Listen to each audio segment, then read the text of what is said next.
Hello, everyone. So today we have a student from the University of California, San Diego. His name is Justin. And Justin, can you please go ahead and introduce yourself? Hi, I'm Justin Chu from UCSD. I am a data science major with an econ minor. All right, awesome. So Justin, obviously, you mentioned that you're a data science major with a minor in economics. So what made you choose to go into data science? And if I'm not mistaken, I believe data science is actually a pretty new major at UCSD, right? Yeah, it's generally a new field of study, but it's been around for a while. It's basically just statistics with computer science mixed in. Mhm. I got interested because of a summer class I took at a college, Mhm. and it just got me interested because funnily enough, the professor was not very good, but I felt the subject would be interesting, so I wanted to keep going in that. Okay, awesome. And then any specific reason with the economics minor? I just thought it would be helpful, and the GEs line up pretty well with the minor, so might as well. Oh yeah, no, for sure. I mean, a lot of times people take minors because if you especially if you're doing something that's similar or like has similar classes that line up with your current major, it's a lot easier to get minors out of the way. And then if you know it doesn't charge you extra, you might as well go for it, get another Hmm. thing on your degree. So I Yeah. guess another thing I want to follow up on that. You mentioned that you had the summer class that you took out of college for data science, but Hmm. in high school we obviously take a lot of we have like the option to take like computer science courses or whatnot. So did you have any interest going into like the field of computer science or data science from high school experience? Well, yeah, like I took AP Computer Science A, which is just the Java class, and like I thought, hey, maybe try to do computer science, but like it went off after that summer class into more data science focus. So. Okay, awesome. So I guess now moving on, I guess specifically talking about UCSD itself. So I guess why did you decide on UC San Diego?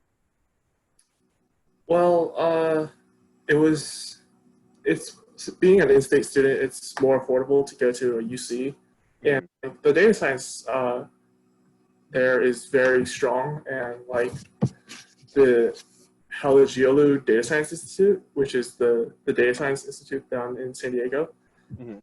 they're they have a they're they're 1 year in, I think, and or 2 years in now, Mhm. and their program overall is very strong. So I figured might as well go there. It's a good way to learn.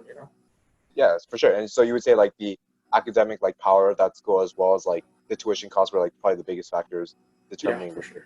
Okay, yeah, that's awesome. And yeah, I mean, obviously with the public school system, it's a lot cheaper and affordable, especially if you're in state compared to like private schools, because private schools Mhm. they're not funded by the government, so it's obviously gonna cost a lot more to attend there. Right. Yeah, exactly. And it's awesome. So I guess also after because with data science, like you mentioned, it's a pretty new field. A lot of students, Hmm. when they're usually going into undergraduate, they're thinking of doing something afterwards. For example, if you're going to biology, you might go into pre-med or whatnot. Maybe you're doing political science, you might go into poli sci. So I guess for Hmm. you, being data science, what are your plans after undergrad? Right now it's just being a data scientist, like doing interesting projects with by using like the data science things that we learn. Mhm. Like there's a lot of things that are out there that could be like analyzed with data science, and it's just there's a lot of interesting questions to be answered, and I want to do that. Hmm. Okay. So like I guess right now you wouldn't say that you have anything in mind for like specifically grad school or whatnot, but at least you have kind of some career goal that you want to go into for it.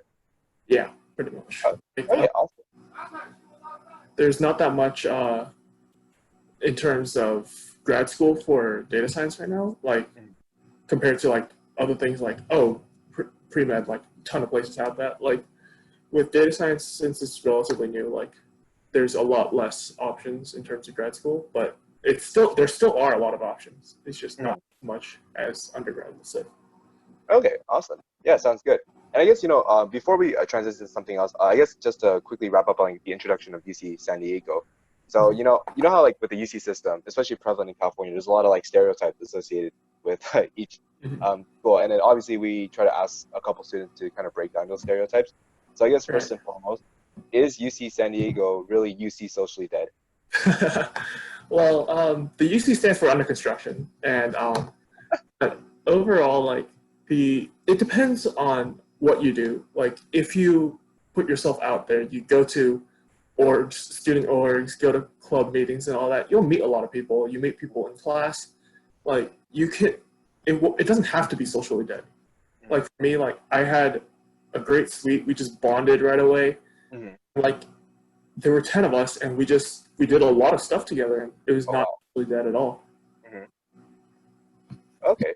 All right, that's awesome. Yeah, and especially you mentioned this week. And obviously we'll touch up on these ones later on. But yeah, Mm-hmm. definitely think if you put yourself out there, it's not going to be as socially dead as it might be perceived. I guess the second one I have is the UC San Diego really only for sciences? UC Science Department. Would you say that UCSD is only good for science, or is there other options that you have, at least from friends or people that you know?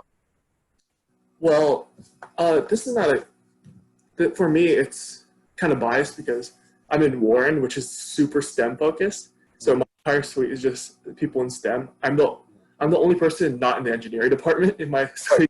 Okay. So, but overall, like there are a lot of great major options. It's just the STEM ones are often like where most people go to UCSD for. I believe it was like 40% of the new admits from my year were bio majors. So, Oh, wow. yikes.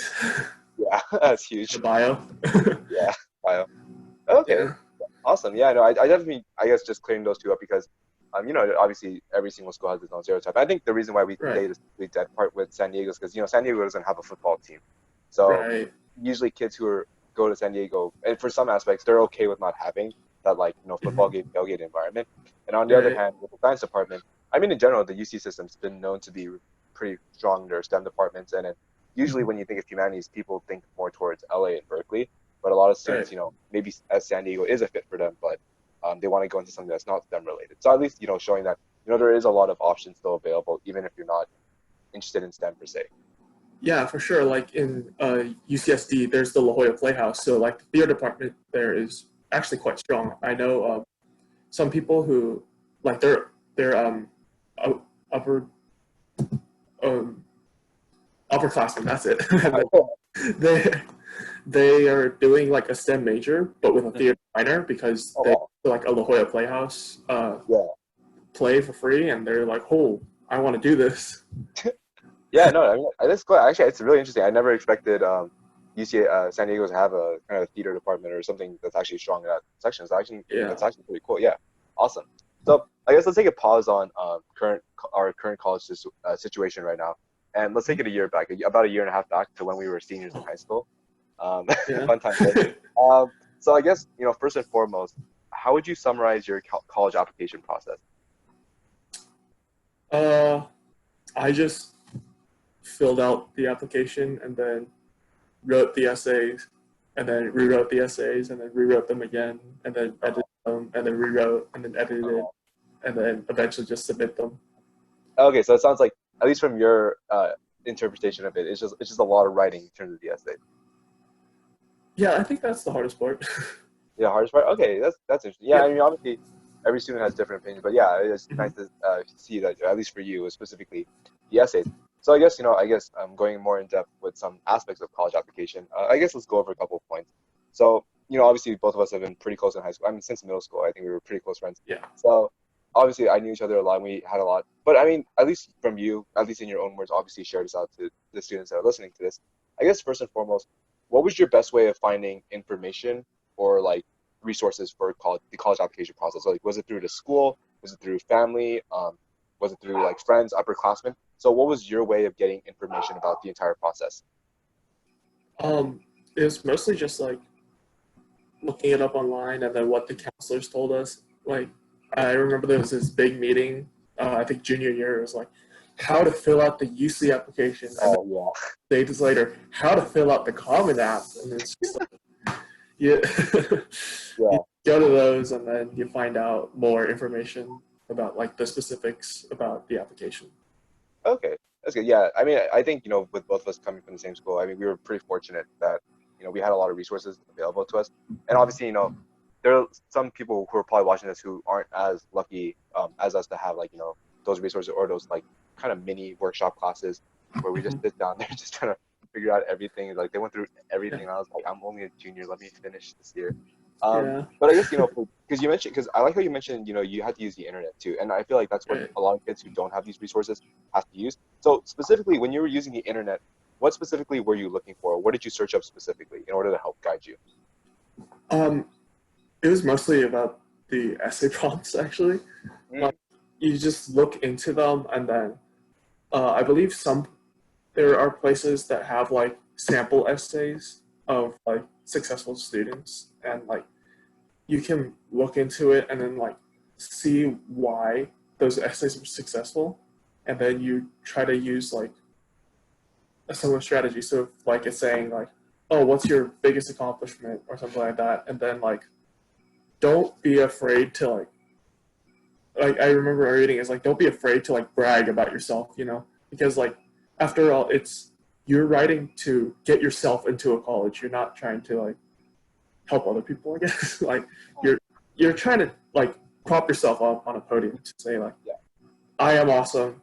Let me into the damn school. Oh yeah, no, I definitely agree with you on that. I mean, yeah, obviously, that's what I think fuels a lot of competitiveness, but it is a harsh reality that you are trying to prop yourself, make yourself stand out. But I Mm-hmm. think don't be afraid to brag about yourself because to some extent, not brag yourself in a way that sounds cocky, but like just highlight the best aspects of you. I think is a good way. I Mm-hmm. feel like when we say the word brag, people think, oh, that's super harsh. Like you got Oh be yeah. super cocky. But like I think obviously we know bragging in terms of the sense of like highlight the best aspects of you. If you have a chance to brag it, brag it. It's not like anyone else is Mm-hmm. really gonna obviously friends will read and help edit it as well and well. But when the college application admissions officers read it, they're not going to be like, oh, hey, freshman class, this is this kid's essay. So you're not going to everyone else. So you're Yeah. not supposed to brag with. Yeah, no, I definitely think that's true about that. And I think another thing I want to touch up on college application process is time management. That's a big Mm-hmm. thing with college apps, and Yeah. especially with you. I mean, we were taking a bunch of AP classes, and you especially you were in part of varsity basketball too, Mm-hmm. so you already had like a lot to juggle on your plate. So how are Right. you able to like time balance everything? Um. So I believe on August 1st the UC app comes out. Mhm. Yeah, you start thinking about it then. You fill out as much as of it as you can. You leave the essays for last, of Mhm. course, and you just fill out the rest of the application so you don't have to deal with it later.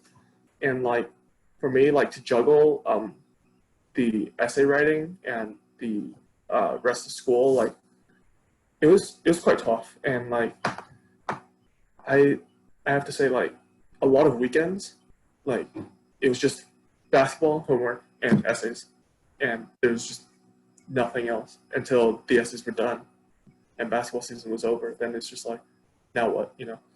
Yeah. So would you say for you it was like to some extent it was a matter of like trying to get the essays or the applications as done as fast as possible because you had to manage everything?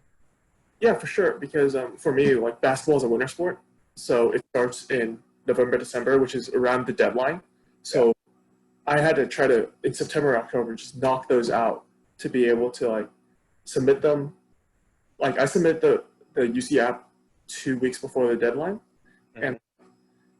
you're just trying to like get a quality like application for yourself that puts yourself in the best light as possible and show that you're unique from all the other students because like it could be like oh I was there could be like 100 people that are like ASB president and like president of like this club and that club and Hmm. like you have to put yourself like separate from them because do they want 100 of the same person running around their campus? Like they want different people. So you're gonna have to like make yourself unique, which you are. And like Yeah. that's No. a lot of Yeah. No. That yeah. was yeah. No. I think that was great, and especially I like the advice that you gave in terms of colleges. Even if you're not ASB president, you're not like you're not the kid who cured cancer at like the age of 13 or whatnot. You know, yeah, college doesn't want everyone like that. If the college wants to claim diversity and like a great, a great diversity and variety of different people from backgrounds and whatnot, then obviously Hmm. they're going to look into those who can highlight and show that they're going to improve in their school. They're going to actually put the Uh-huh. work in and actually gain something out of it, rather than taking Yeah. in like 100 of the same kid. Yeah. Yeah. So there's no like there's no like I think model student of every single school. Like if Hmm. I take a kid from San Diego, he's not going to be indicative of like what the average student is like because there is no really average student. Everyone's different in their own Yeah. way.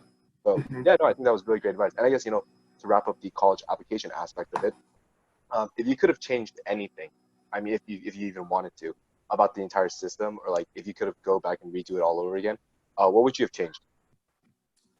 Honestly, there are some private schools that I applied to, and like after I submitted, I'm like, do I even really want to go there? So it's like you want to look into the colleges more.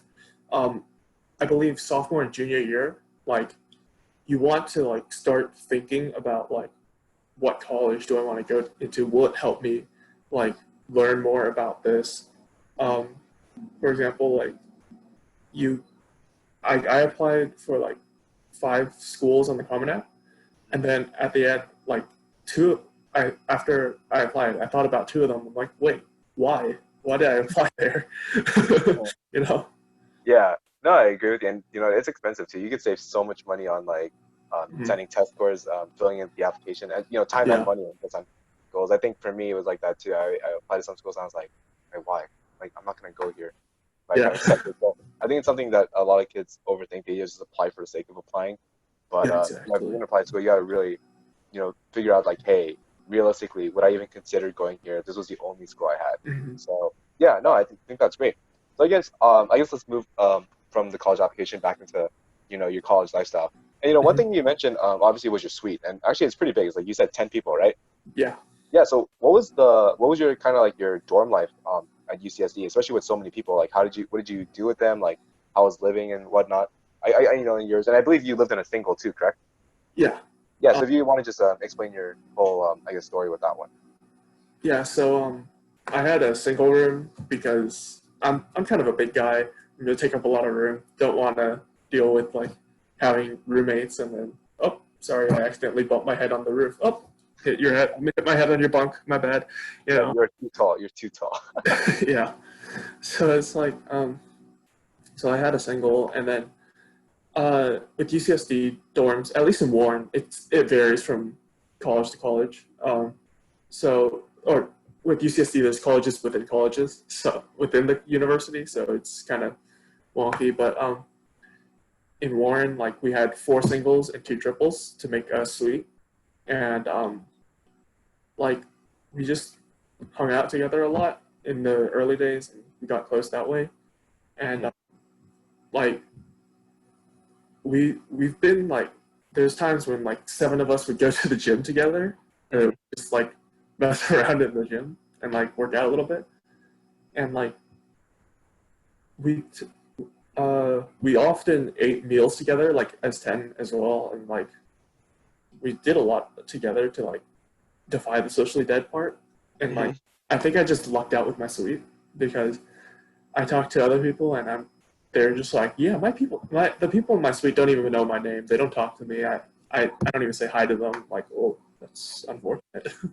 Yeah. you know? All right. Yeah. No. I think for at least for both of us, I know we both lived in suites, especially I think yours is obviously being a lot larger than mine, but yeah, Yeah. I think having I think the benefit of having a suite in comparison to just one roommate in like a regular Mm-hmm. dorm room is that you Mm-hmm. have so many people that you can hang out with. If you and your roommate aren't compatible, I mean, for you took a single, but if you did have Yeah. like a roommate and still you're still in a suite, even if you weren't as compatible with that person, you didn't get along as well. You still have other Mm-hmm. people that you can hang out with and whatnot, Exactly. and just a larger environment. I think it's the best way to make friends initially if you're worried Mm-hmm. about trying to have like a stable group of friends in college your Yeah. first year, especially for those that are like super introverted or socially awkward in their opinion. So yeah, Mm-hmm. all right, that's awesome. So I guess now going on to another thing is, you know, when we obviously, even though we're from SoCal, you're coming from like San Gabriel Valley-ish area all the way down to San Diego, right? Mm-hmm. So, you're going to a different school, different city, obviously a different environment and different culture. So, what Mm-hmm. would you say is something that you got to do in college that you weren't able to do back in high school or your hometown? Well, I guess the first thing was like go to parties with like my friends and like it's really different, I guess, because like they try to make you fit in like so much more. Like in high school, there's always these cliques and stuff, and it's like if you're not in there, it's hard to do anything like go to parties and stuff. But then Yeah. in college, like the student orgs are throwing parties, and like they're trying to get you to come to like Mhm. get you to get to know you better, have you make friends, and like honestly, like it's just a lot different. I feel like the society down there because there's no cliques because there's too many people for that. Yeah. There's there's 37,000 kids or something Mhm. on campus. You can't have like one clique running everything, you know. Yeah. No, that's definitely a good point. I think in high school, even though we came from a pretty large high school, Uh, I would say that in college, it's huge. There's so many people. oh Like, yeah. yeah, I mean, certain areas will have like mini groups or whatnot, but it's not. Yeah, I Mhm. agree. There's not like one group of people that are kind of dominating things. Like, there's Yeah. not that group that everyone considers like the popular kids. Then you got the Yeah. like the jocks and like the the nerds and whatnot. Like, go down Yeah. to like anime weebs, right? Actually, those are probably still there too. Who knows? No hate on weebs, but yeah, Yeah. it's true. There was a lot of different of those like social divisions in high school. Yeah. In comparison to college, you could make Mhm. those social divisions and those cliques. But once you get into college, you know, I guarantee you, if you're one kid who considers yourself popular, well, there's still like probably 20 other groups that exist that are also considered popular, but you didn't blend with them, so you're not in like Yeah. one holistic popular group. So yeah, no, I Mhm. definitely agree with you on that. I think it's and especially that's so different because it kind of helps you determine what your social life is going to be like, who you hang out with, and kind of the Mhm. activities you do as well too. So I definitely I agree with that one as well too. Mhm. I guess another thing is a big part of college is extracurricular activities. So, Mhm. what are some extracurriculars you're participating in, and if you want to like choose one or two to elaborate on.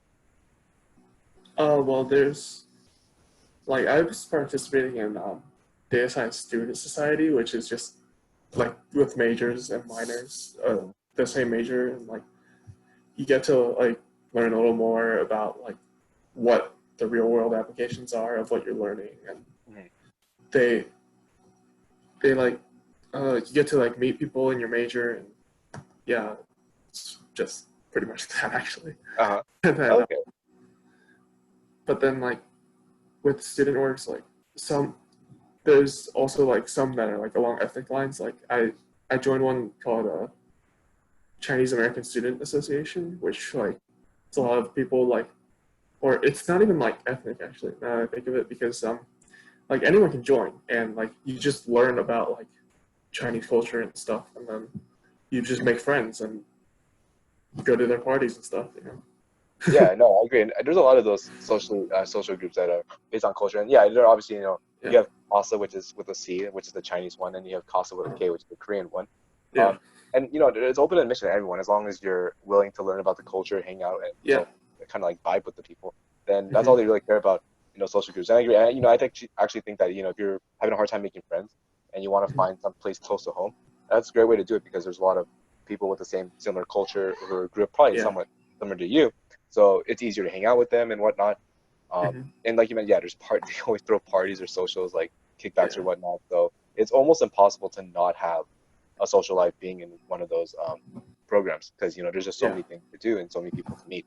Yeah, no, I think that's awesome. I Hmm. guess probably second to last question is going back to your kind of degree in data science. Obviously you mentioned that it's relatively new, or new in the sense that it's combining comp sci with a lot of economics, natural sciences, um, economics or whatnot.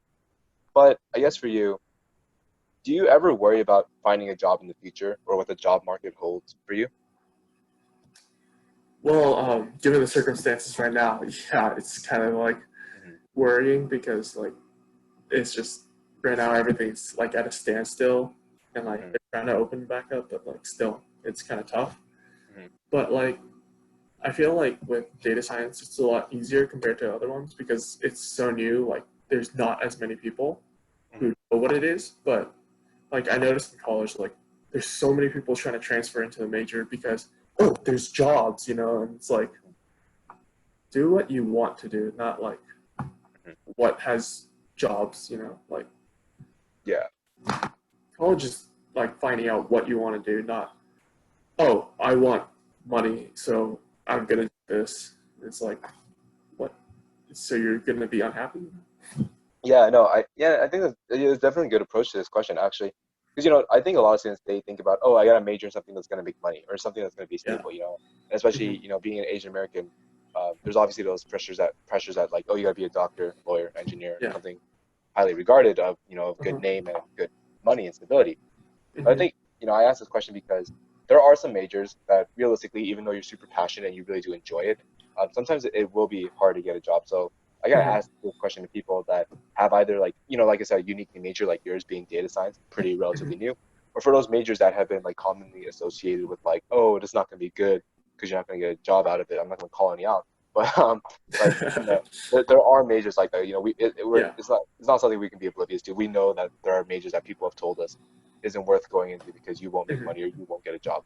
But Right. yeah, no, I definitely appreciate your answer to that question. I guess, final question, just to wrap this entire video up, is if you could give advice to high school students, whether that be about college application, college lifestyle, or just life in general, what would you tell them? Um, things get tough, and there's always going to be ups and downs. But like, you got to stick through it. And the people who are not there for you when you're down, but they're there for you when you're up, they're not your friends. Like you've got to stick with those people all the time. And like, um, just in general, like if there's someone who's not like who doesn't make you feel welcome in their presence, like you you're hanging out with them and they're just not like I guess vibing with you, or you feel like they don't care for you, like if they're toxic, just cut them out. Like at that point, like I've had to do that, and like once you do it, you feel so much more free. You appreciate the people in your life so much more, and like yeah. Yeah, no, I mean, I think that's definitely great advice because, I think it's something that applies both to high school and college. Yeah. We definitely, there are people that are going to be with you when there's ups and Mhm. downs, but if those people can't be there for you when you're down or like you need help and Mhm. you kind of realize that you're always there for them. In a sense, you're almost feeling like you're being used. Mhm. Then yeah, I mean, obviously you don't want to associate yourself with those people. Obviously, find people Yeah. that one that you can vibe with. Obviously, similar interest is good, but obviously make it diverse. There's a lot of great people out there. But then two, Mhm. yeah, having that a group of people that it's like a support system. Like they can support you, then you can support them back. So it's Mhm. important to have that kind of balance between the two. And yeah, no, I definitely think that was a great advice because it's important. Not just in high school, dealing with college applications or whatnot, but once you get into college, and college is a whole new world. Yeah. Like a whole new support system. Academics are so much more rigorous. Mhm. Just everything in general. It's like, Yeah. now I gotta take care of myself. So you're Yeah. entering that new world and you gotta have to jump into it. But yeah, no, I think that was great advice. And obviously, Justin, we want to thank you so much for taking the time to talk to us. I mean, this was a lot of great information. And of course, for the people watching this, we hope that they got a lot of value from it as well. So, I mean, Mhm. yeah, thank you so much. Thank you.